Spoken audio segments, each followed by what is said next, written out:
All right. Hey, everybody. How's it going? My name's Andrew. I'm here with Glass Factory. I'm here with the Morningsiders. Do you want the in front of it, or are you good with just Morningsiders? Maybe we Um, dropped the in college, right? yep, I'm here with Morningsiders. good. How are you guys doing today? Everything going all right? Yeah, doing great. Yeah, Nice. Yep. Nice. We got Rob with a little bit of a technical glitch, but that's okay. He can still hear us. If you watched my last interview that I did post Animal, it was the same kind of situation. Rob, you're totally good. I just kind of wanted to start off asking something about your background, particularly with regards to being Ivy League. Like, did that shape anything about how your experience in the music industry has gone? If people treated you differently, if people, tried not to step on toes, how's that going? that's a really interesting question. I don't think anyone's asked that as explicitly before, but I guess I've never thought about it, but I guess that's a poignant question because I don't know, like I want to say maybe it has. Okay. Yeah, I didn't mean that to sound pointed. If that sounded No, pointed, I'm so sorry. Not pointed. It's a great question. Because there's such a name drop of like you going to an Ivy League school that can be both like like check this out, but also sometimes you're like, music industry is, I want to say it's funny in that way because I don't know, it's in so many ways, like Ivy League is such a card to pull out, and in music it is definitely, but also like there's a completely different set of, I guess, credentials that aren't necessarily academic. I don't know. That's what I have to say about that. Yeah, I don't think it comes up all that much in the day-to-day. Yeah, I don't know. It certainly doesn't inform. I feel like we try and often fail, but try not to overthink the songwriting from like early on. I think we tried to make songs be everything. Like we were making this like larger philosophical statement about the world or something like that. And things got a lot better once we started just telling stories. And so, yeah, I don't think of it all that much. Rob, do you have Yeah, anything on I that? would add to that. I think a lot of our putting aside the storytelling for a second, but a lot of the musical influence, we met in, when was it, freshman year of college. So a lot of what we were bringing to the table at that time and starting the group was from prior lives when we first sort of got together. So yeah, I mean, with regards to prior lives, I guess how much has changed? Because there's obviously changes in the sound and changes in the music, but how much has changed for you all personally in the many years you've been a band? Yeah, a lot. Go ahead, Lee. A lot. I mean, I think we all have individual answers to that.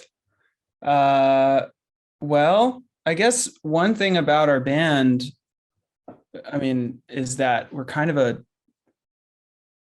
funny entity, like artistic and business wise. We haven't done a tour in how many years? Like 4 years. And we also kind of have had a pretty rotating cast of members. But we're very kind of stream heavy. So even since stopping touring, we kind of get together and write songs and record. And that's kind of our artistic statement that we make together as Morningsiders. We are like starting, and it's funny, actually, it kind of worked during the pandemic, even though it started before the pandemic, but it worked for us during the pandemic. But in post-pandemic, we're actually playing a little bit more live, and that's been fun. But to answer more your question in a specific way, since we stopped touring, I've been doing a lot. Like I have a solo project, quote unquote. I don't like calling it a solo project because it just seems like I'm going solo, but it's a project of my own music. I've also done a lot of production and string arranging. So I've kept in the music biz.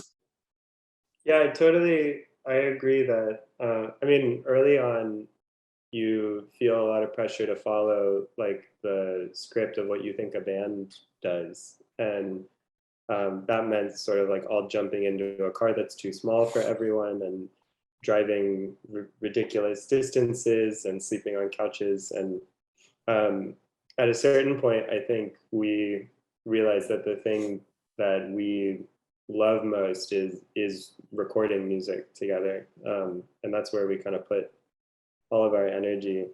But for a little while now, we also, I mean, I've been living in Boston. I'm doing a PhD here in philosophy, and that definitely has changed the like, it means we have to carve out time to be together in the same room. And it makes that time a lot more like dense. Like we set aside long periods of time. And when we record all in one shot for like a week or a week and a half straight. And it's pretty intense. I mean, sometimes those recordings can feel like snapshots of the specific week. Whereas in the past, when we all could just like see each other within 20 minutes, maybe we sat on them a little more. Like recording didn't have that like spatial temporal pressure to it.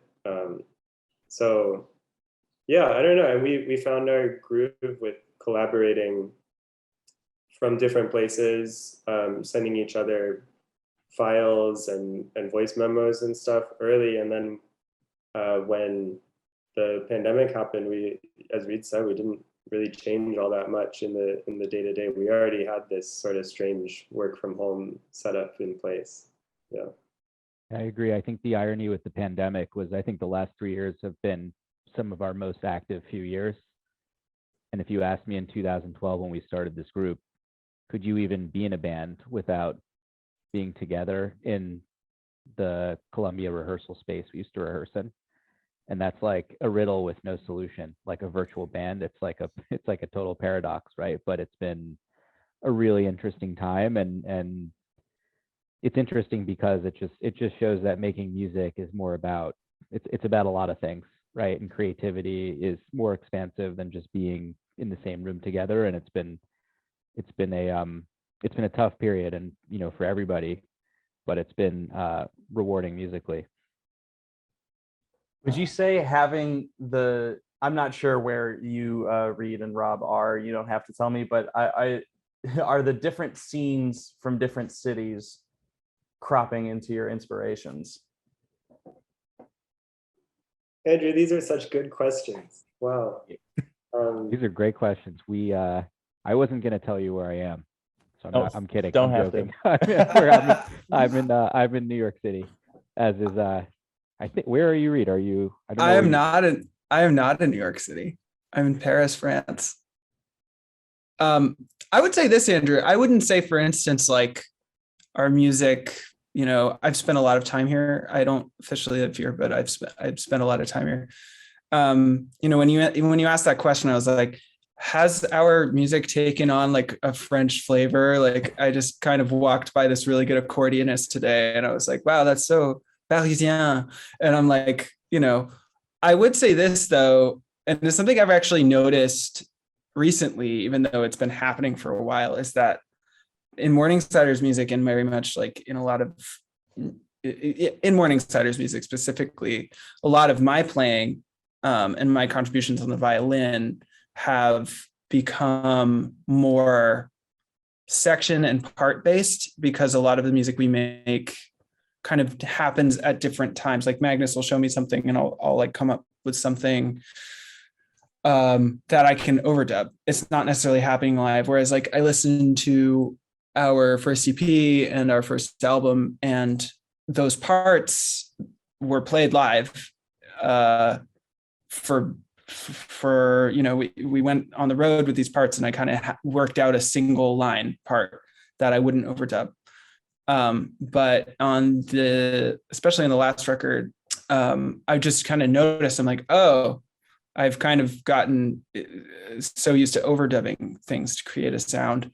And I know, big admission, I don't even know if I'm I don't even know if it's musically better, but it's just, just kind of an observation. I'm like, oh, because of the distance between us, both temporally and spatially, kind of my musicianship has floated in this direction. So also less fiddly, more violin-y on the more recent stuff.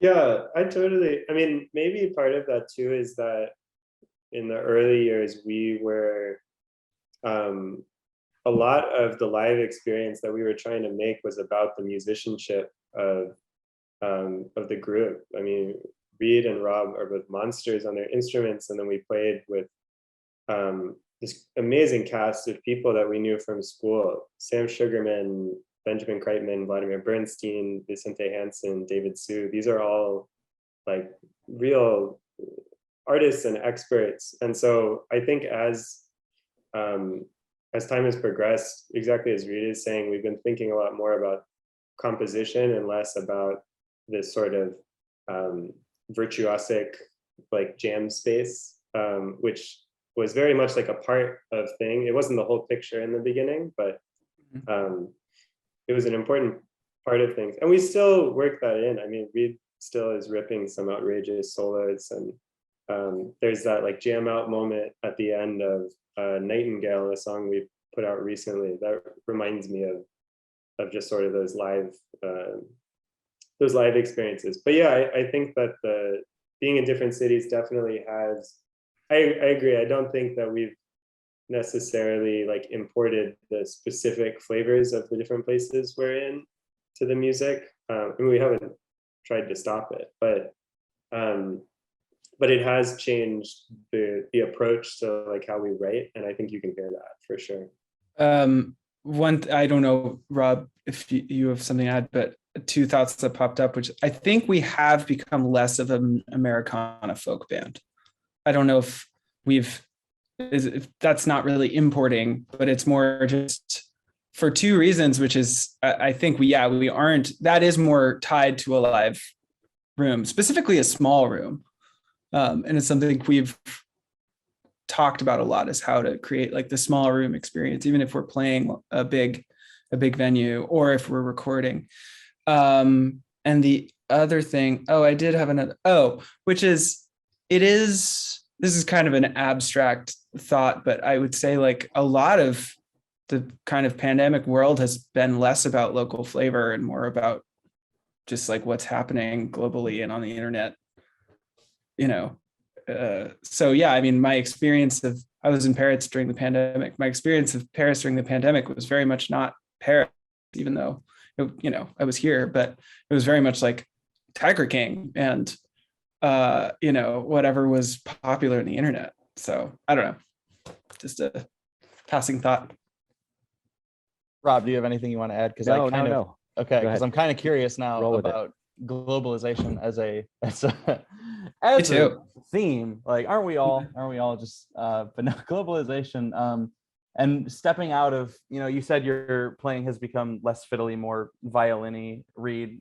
So I would say, I would assume, and correct me if I'm wrong, that means you're like sliding into a little more classical space, a little more, like, I hate that the phrase that's coming to mind is proper playing, because fiddle players are like fantastic in ways like but like, you know what I mean, like, yeah, I mean, I totally want to lean into what you're saying and say that some fiddle players are as or even more virtuosic than your violin players. It's not exactly. I basically mirror your eye roll, because there is like there's just fiddle players that will freaking melt your face off and are just so good.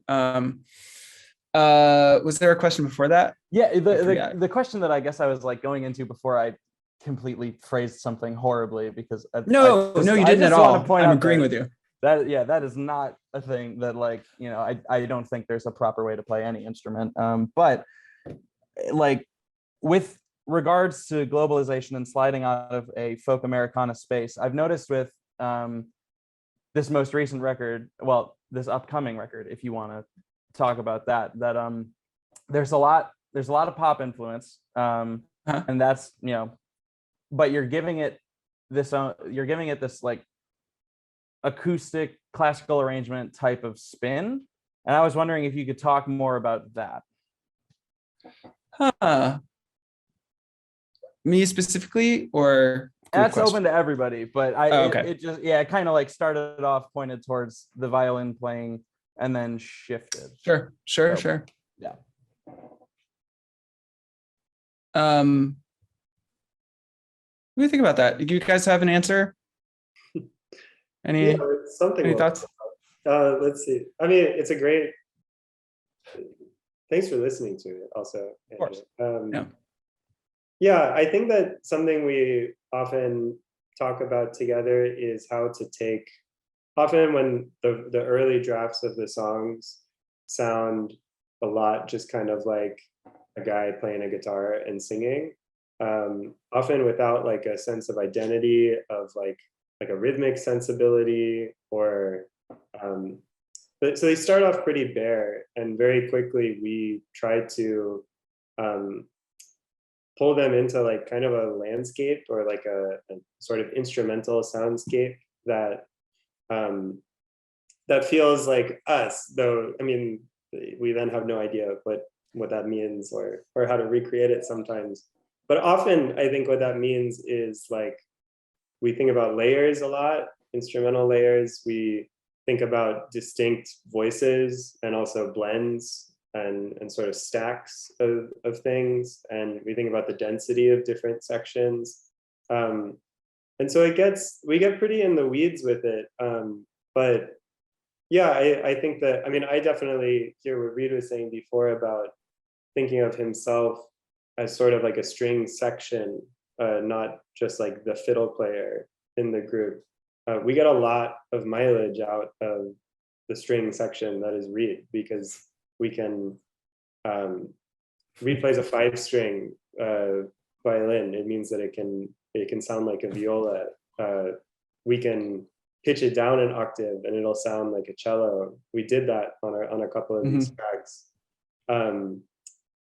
We play a lot with pizzicato as like another plucky element. So yeah, a lot of that labor does end up on Reed's desk, I think, in terms of like how can we take like this finger pick pattern and break it into 4 parts for different instruments and have each of those 4 still come together in the way that a finger pick pattern will glide, but it'll feel a little more like cinematic or something, a little more rich. Yeah.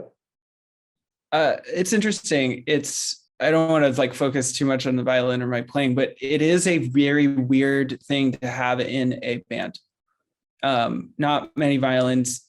Well, because it either it's so genred. It's so like you either are like classical or you are like a fiddle player. And there's many, those are both big umbrellas. But I think that it's almost like it's one of those kind of limitations that gives you kind of structure and freedom. It's like, oh, on Nightingale, the end of that, we were like, hey, let's have like a barn burner, like fiddle, mandolin fest. Whereas like on Rosewood, we were like, let's make this kind of a Vampire Weekend Baroque pop thing. And both of violin kind of fits in both of those things, but it just kind of, I don't know. I don't want to necessarily make it about that, but it's an interesting thing because violin doesn't fit in other things like metal couldn't work, or maybe it has, maybe people have done it, I'm sure, but and I'm sure it's awesome.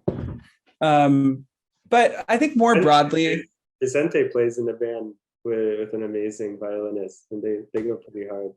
Yeah. I there we go. 1 degree of separation. I'll find the name so that I can so that it'll be a casual drop in this interview, and then you can edit this part so it seems like it was smoother. Enter it here. No, I'll record that later. I would say like more broadly though, I would say it's much more like instead of saying like, oh, we can't do that, we're just more like, hey, we have this palette of things that we can draw from. and loves of ours, like musical passions. And where do they align? And or sometimes not align. Like, for instance, I know nothing about like early 2000s pop punk, and Magnus, that is a big passion. Am I right in saying that, Magnus? Yeah. Like, I'm like Smashing Crows, Counting Pumpkins. They're great, and I just don't know much about it. But Pollen was actually like a big stretch for me to be like, okay, how can the violin fit here? Because I didn't, it's not something I played a lot of. But on the more recent album, we kind of did draw from more stuff that is more familiar on violin. I'm back to violin. What I mean more generally, though, is where there's a Venn diagram, and we kind of have a lot of overlaps in Venn diagrams, like folk music, indie pop, Baroque pop, Vampire Weekend, Mumford & Sons, Raw Raw Riot. We kind of draw on a lot of different places, and we're like, hey, let's see how that works. Oh, cool, that works. And is that kind of what led you to working with I might butcher his last name and I'm really sorry, but Peter Cadis? Perfect. Yeah, I was Cool. going to go there. I mean, just while we're on this topic, it's not just us three, right? It's Right. Peter, who's mixing, producing, engineering, our good friend and drummer Sahil Ansari, who's doing the same. And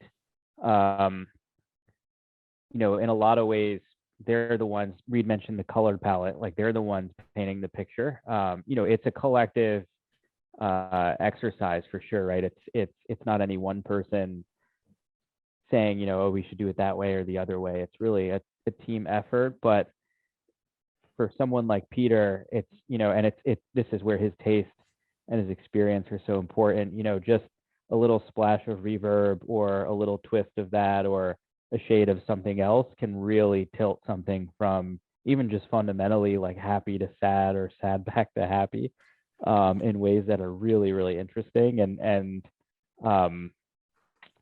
the palette of colors we worked with on this last record, I think there was a lot more depth thanks to Peter than prior albums that we've made. But another fun thing about working with Peter is before I forget, also the name of that metal band that's so good is Juan Bond. They're awesome. But a fun thing about working with Peter is that when I think of Peter's music, I think of like some pretty like dark, beautiful stuff.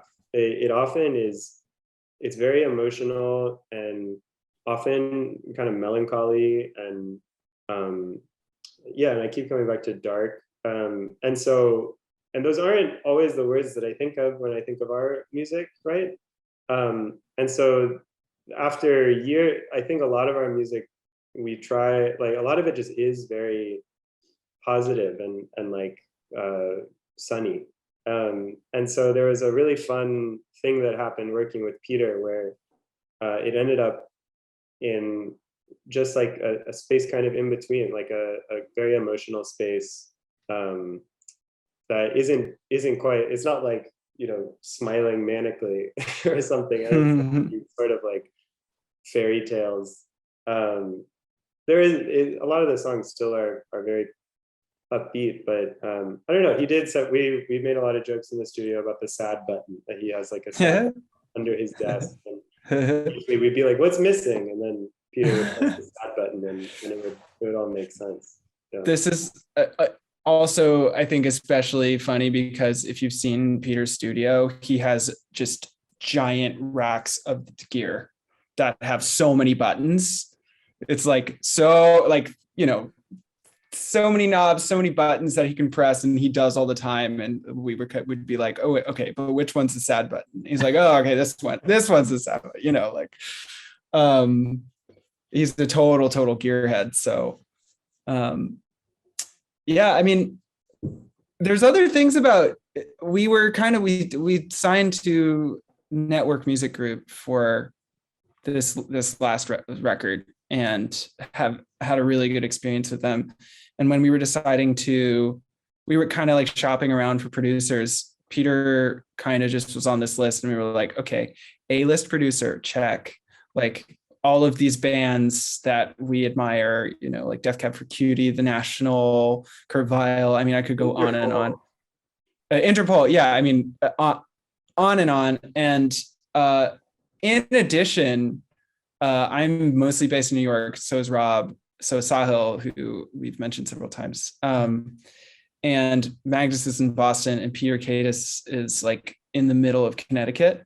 And he has a live-in studio, and it was the high pandemic. We made the first 4 songs during like January 2021. So it was like when the pandemic was going crazy. So it was kind of just like, oh, this really works out. We could live in his studio, wear masks. We hadn't seen each other in a long time, but we had been kind of swapping demos around. So it was just kind of like it all kind of fit in place. It was very serendipitous and great. It was a great experience. It's actually funny that you bring up the sad button, because I notice in my listens that, the lyrics sometimes get a little sad without feeling jaded. And I thought that was really interesting, how a lot of the sonic qualities kind of kept it from feeling, I'm going to just repeat the word, jaded. Like it didn't feel like there was this pessimistic edge to it, but it did feel melancholic. It felt darker than previous work. And that makes total sense now that you've mentioned it, that like, oh, there was a sad button, that's what happened. And it kept it from being overly dramatic, is another way that I could phrase that. But it was really powerful. And I know that we're kind of running out of time just because of Zoom limits, but my last 2 questions. One, who were you going to see at the Bowery Ballroom? I have to know. Yeah, I'm so happy to finally dig into that. I was going to see a band called Foxtrot. They were awesome. I didn't realize at the time that it was. First of all, I love the Bowery Ballroom. When I moved to New York in the middle of high school, and I instantly knew that was like the coolest place in the world, and tried to go whenever I could. And so getting to play there, however long ago that was also really, really a treat. But yeah, it was a group called Foxtrot, and we didn't realize that it was their last show ever. And they kind of like announced that, or at least that they were going on hiatus. I think they haven't played since, but they kind of, maybe everyone else knew, I didn't know. So they announced like halfway through the show, they're like, because this is our last live show ever, we're gonna like throw this party afterwards. We're gonna play for an extra hour and a half or something. So it was, it's a great band. Yeah. Nice. I was very curious. So thank you for indulging me on that. Of course. And last question about I've Got a Song. It has to do with track sequencing, because I'm a total nerd about that kind of stuff. Labrador, the energy, the drums, the percussion, and everything comes together so perfectly that I have to just ask, was that in consideration as a closer, or was that always gonna be, hey, here's this burst of energy and then we're gonna mellow it out a little bit until we bring in the refrain at the end of Nightingale, which honestly seals the album incredibly well. So I'm not saying, oh, why'd you do, I'm genuinely just very curious. That is so perceptive. First of all, I was just really excited that you were repping Labrador, because that was one of our like weird risks. The second one is, I'm blown away that we always talk about in the group when we decide track order, it always comes up. We're like, no one cares. Yeah, totally. So you made our day, Andrew. So I'm trying to remember exactly the what it was, but here's the thing. So we released 4 songs of this album already as an EP called what is the EP called? Waterfall. No, it's called Easy Does It, which is Waterfall. Yeah, Easy Does It. Yes. So okay, that's another thing, which is we called the EP from a lyric from a song that was not on the EP, and we called I've Got a Song off of a lyric of Nightingale, which was on the EP. So it's a little turned around. That's why I was like, what did we call this? But the other thing is that you picked up is I can't remember if we wanted Nightingale first or last, but no, it was this. We couldn't put it last. We were gonna put it last. However, because it was already released, the mastering engineer put an extra 5 seconds at the end of it. I can't remember if it's, anyway, it's just extremely perceptive of you to notice that, because we actually, our hands were tied in track order, and because we couldn't resubmit this song with an extra 5 seconds either at the front or the end. I can't remember off the top of my head. So good on you. Okay. Really good on you. I'm impressed. Thank you. That's That's oh, sorry. Go ahead. Go ahead. Oh no, I just that I think that we do try to carve out space on whenever we get together to make something that we don't totally know what it's going to end up like. And Labrador was firmly that one. On Pollen, that was For David is the song, which like all of a sudden gets really heavy and in the middle of it and changes gears completely. And so, yeah, Labrador was something where like, I love how it turned out. That song has been bouncing around in our heads for years. But we wanted to make sure that it didn't like the rest of the songs, I think, like flow into each other sonically a little better. And we wanted to make sure that things just didn't totally end with a like, and now, like years off. And so I liked the idea, I mean, not to like read too much meaning into it, but I do like the idea of dipping into that sort of frenetic energy and still sticking the landing somewhere that's a little softer and more thoughtful. Yeah. Yeah. Nice. Cool. All right. Well, I can see about on my Zoom timer that we are about to hit a minute left. So I just want to say thank you all so much for taking the time today. Morningsiders putting out I've Got a Song in 1 or 2. Is it this Friday, next Friday? I can't remember off the top of my head. I can't remember off the top of my head. It's coming soon. It's coming soon. Be on the lookout for I've Got a Song from Morningsiders. Thank you so much, guys. Really it is coming out on the 17th. Yeah, cool. I forgot what day it was. Sorry. It's all good. Thank you so much, guys. Have a great day. Peace out, everyone. Thank you, Andrew. Thank you. Really appreciate it. Thanks you so much. Andrew. Really thoughtful questions. Nice meeting you. Nice meeting you as well. Thank Take you. care, guys. Have a good one, guys. Yeah. Thank Yeah. you. Bye.